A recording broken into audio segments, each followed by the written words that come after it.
Magandang umaga po. Ako po si Rodora Visconde. 4 na taon ng volunteer dito sa parish ng San Rafael, dahil sa Caritas Manila.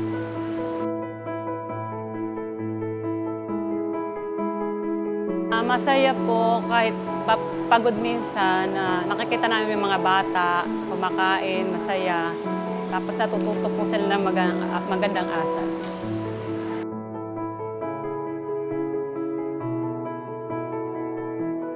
Nagpapakulo po kami ng tubig. Pag kumulo na po siya, tutunawin po namin sa mainit na tubig yung mango pack. Yung flavor niya minsan na kalabasa, ihahalo po namin sa orange juice. Tapos yung isa po, minsan chocolate flavor, lalagay naman po namin sa Milo. Gagawin pong juice yung Milo sa malamig, tsaka po namin siya ihahalo.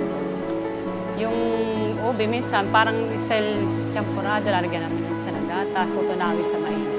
Parang gusto naman po nila. Marami pong salamat sa donor po ng Mango Pack. Sana po marami pa po kayong matulungan mga bata na nangangailangan. Sa Caritas po, marami pong salamat sa pagtulong po sa mga batang nangangailangan. Lalong-lalo na po yung mga wala talagang makain.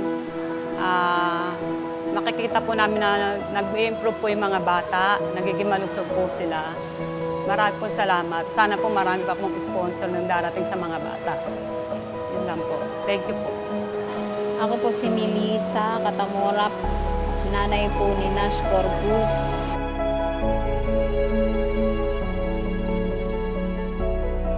Masaya po para kahit papano po mag-i-improve po yung kung kulang man po sa timbang or kulang sa height, mag-i-improve po yung nila kasi tansyang pagkain naman po yung hinahain po sa kanila tuwing pumupunta po sila. Salamat po, Caritas Manila. Maraming salamat po sa Caritas Manila. Thank you, Caritas Manila.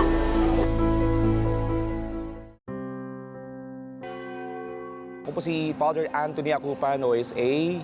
Isa po kong Agustino Misyonero dito sa Baseco.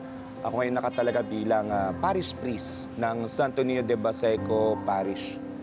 Ako pinagpapasalamat sa Caritas Manila, sa Alvarez Foundation, dahil sa binigay na pagpapala sa pamamagitan ng pagbabahagi nila ng kanilang mga pinaghirapang mga biyaya para sa amin dito sa Baseco, lalong-lalo na sa aming mga nanay.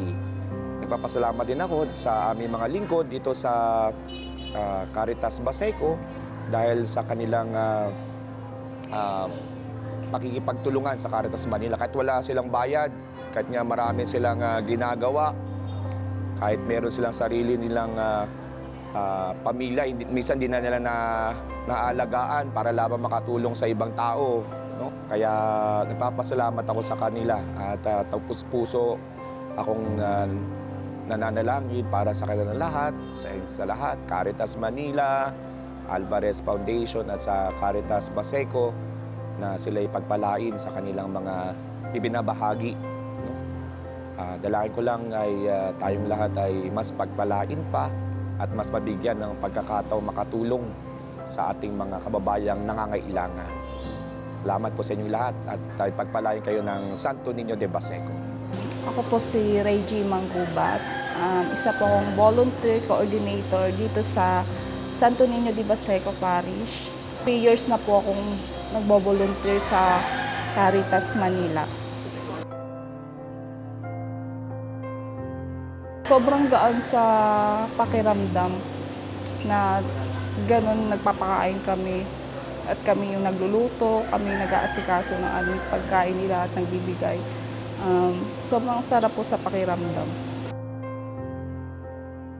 Ito po sa environment ng Baseco, malaking tulong po yung pagbibigay ng feeding program ng Caritas Manila.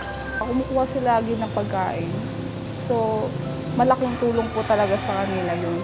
And nakikita po namin na umaano naman po yung timbang nila kasi every month po, di ba, end of every month, tinitimbang namin sila. Nakikita po namin improvement.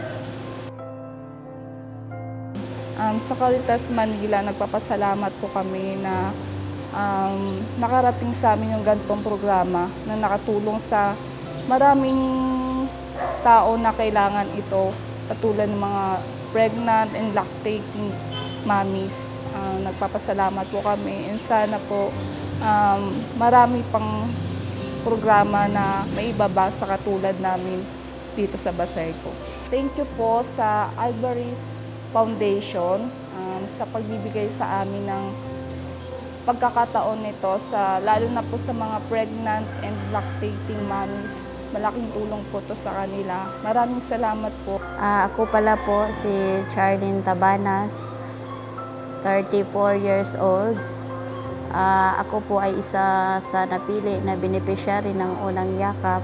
Maraming salamat po sa Caritas Manila dahil po sa feeding ng unang yakap kami po ay nakasali. Malaking tulong po sa amin.